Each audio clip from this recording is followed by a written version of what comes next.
안녕하세요, 여러분. 언남입니다.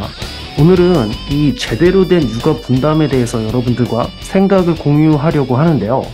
이게 보통 현대사회에서 육아를 분담한다라고 얘기를 하면 이 아이와 놀아주거나 보내는 시간을 반반하는 걸로 이렇게 단순하게 생각을 하죠. 이건 극단적으로 feminized 된 사회에서 나오는 약간 착각이에요. 남녀는 같지가 않죠. 남녀가 같지 않다라는 것은 이 아이를 양육하는 거에 대한 태도나 그런 내용도 다를 수밖에 없다라는 것을 자연스럽게 내포하고 있죠. 그런데 이 남녀의 차이를 고려하지 않은 채 이 육아 분담을 정확하게 반반으로만 한다? 저는 이렇게 멍청한 어프로치는 없다고 생각을 해요. 이렇게 하기 때문에 여자들도 육아하는 시간이 재미가 없는 거고 남자들도 육아를 하는 시간이 재미가 없는 거죠. 왜? 본인이 갖고 태어난 남성성이나 여성성을 제대로 발휘하지 못하는 상태로 육아를 하게 되니까 이게 재미가 없는 거예요. 의무가 되는 거죠. 그래서 이 진정한 의미의 육아 분담이라는 건 실은 이 육아 분담이라는 것도 웃긴 말인데 일단 이렇게 말을 사용을 하면 여러분들께 이해를 시켜드리기가 쉬우니까 분담이란 얘기를 할게요. 남자는 여러분 이 아이들에게 이 사리 분별을 가르쳐주고 이 삶의 기술들을 가르쳐주는데 특화돼 있어요.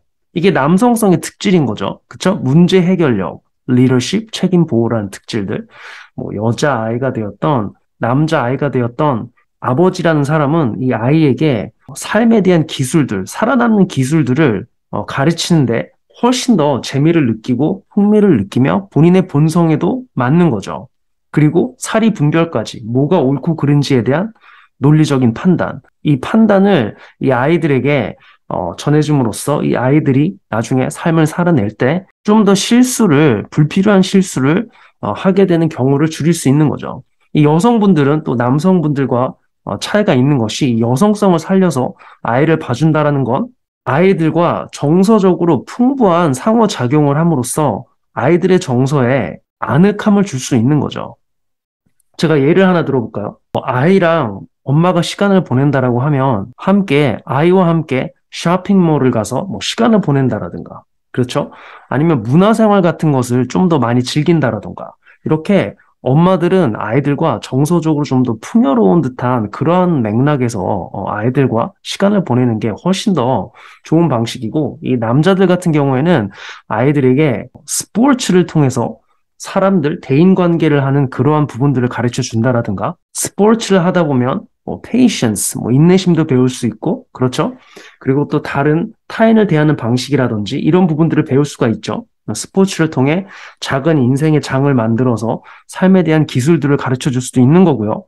또 혹시나 아이가 어떤 친구 관계나 학교에서 인간관계로 문제가 생기거나 본인의 학업에 문제가 생겼을 때 이 아버지가 문제 해결적인 접근으로 아이에게 굉장히 현명한 대안을 주거나 아니면 아예 문제 해결을 해줄 수도 있는 거죠. 이렇게 아이에게 사리 분별과 삶의 기술들을 가르치는 방식으로 아이에게 가르쳐주면 이게 남자의 본성에도 훨씬 더 잘 맞고 남자가 오히려 이런 방식으로 아이와 시간을 보낼 때에는 시간 가는 줄도 모르고 더 많은 걸 가르쳐주고 싶은 마음까지도 들 수 있는 거죠. 그래서 여러분, 정서적인 교류가 훨씬 더 많이 필요한 아이가 이 갓난아기이거나, 그쵸, 아니면 터들러, 막 걷기 시작한 그러한 시기, 아이가 어리면 어릴수록 이 엄마와 보내는 시간이 좀 더 많을 수밖에 없는 거고, 그렇다고 아버지랑 보내는 시간이 없다라는 게 아니라 아무래도 정서적으로 더 교감을 하는 그러한 시기에는 아버지는 물론 그 안에서 옆에 그 존재를 알려주며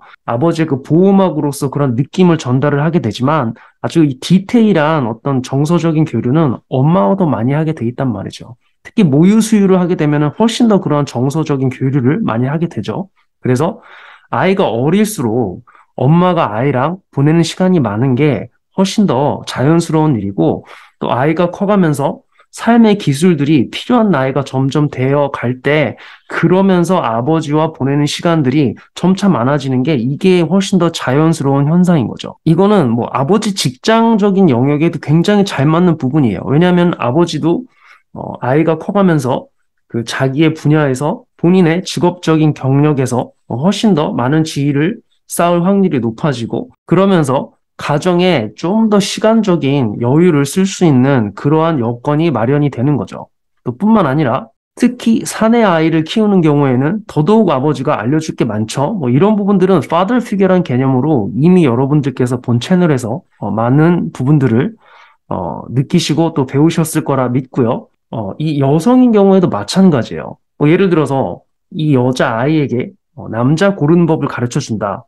라고 할 때에도 이 여자아이가 많은 남자들을 상대를 하면서 그렇게 알파 위도우가 돼가면서 남자 고르는 법을 배우는 게 아니라 특히 여자아이들이 뭐 엄마한테 남자 고르는 법을 배운다던가 뭐 자기 친구들끼리 모여서 이 남자가 어쩌네 저쩌네 이렇게 하는 건 되게 비효율적인 방법이에요.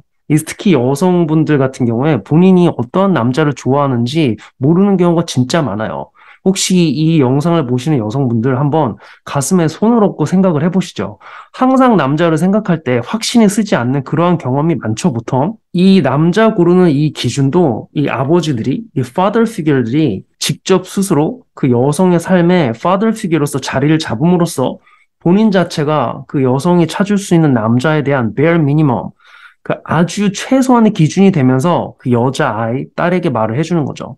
나는 최선을 다했고 내가 바로 네가 만날 남자의 최소한의 기준이 되고 나보다 뭐라도 하나 더 나은 남자를 만나면 네 인생의 남녀 관계는 성공한 거다.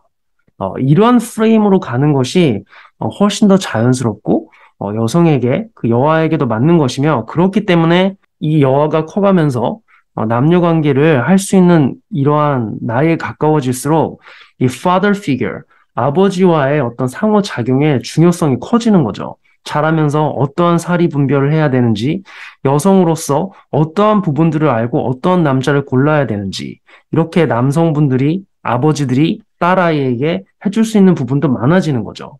물론 이 상황에서도 어머니가 한 여자이기 때문에 딸아이에게 가르쳐 줄 수 있는 것들이 많아지지만 제가 말씀드리고자 하는 부분은 사내 아이가 됐던 여아가 되었던 아무래도 어릴 때에는 어머니들이 아이들과 보내는 시간이 더 많을 수밖에 없고 이런 디테일들을 말하는 거죠. 그때 분명히 뭐 아버지가 완전히 사라지라는 게 아니라 그들의 인생 중심에 서서 그들에게 안전한 보호와 책임을 제공을 해주면서 그 울타리를 만들어 주는 거죠. 그러면서 이 남자아이가 되었던 여자아이가 되었던 커가면서 삶의 기술들과 사리 분별이 필요할 때 아버지의 개입이 좀 더 디테일한 부분에서 많아질 수밖에 없는 거죠. 이렇게 인생 길게 두고 이 육아의 분담이 이루어져야 되지 마치 이 극단적인 페미니즘이 얘기를 하는 것처럼 완전히 뭐 반반으로 아이 상태가 어떻건 나이가 어떻건 삶의 어떠한 단계에 있건 간에 그러한 부분들을 신경 쓰지 않고 완전히 반반으로 나누어서 뭐 너는 이만큼 나는 이만큼 또 역할 자체도 크게 다를 것이 없이 아이에게 접근을 하는 게 그 아이의 성장 발달의 단계에도 그렇게 유리한 부분이 아니라는 거죠. 이러한 말씀을 여러분들과 나눠 드리면서 또 금방 더 높은 수준의 영상, 적어도 비슷한 퀄리티의 영상으로 여러분을 찾아뵙겠습니다. 감사합니다.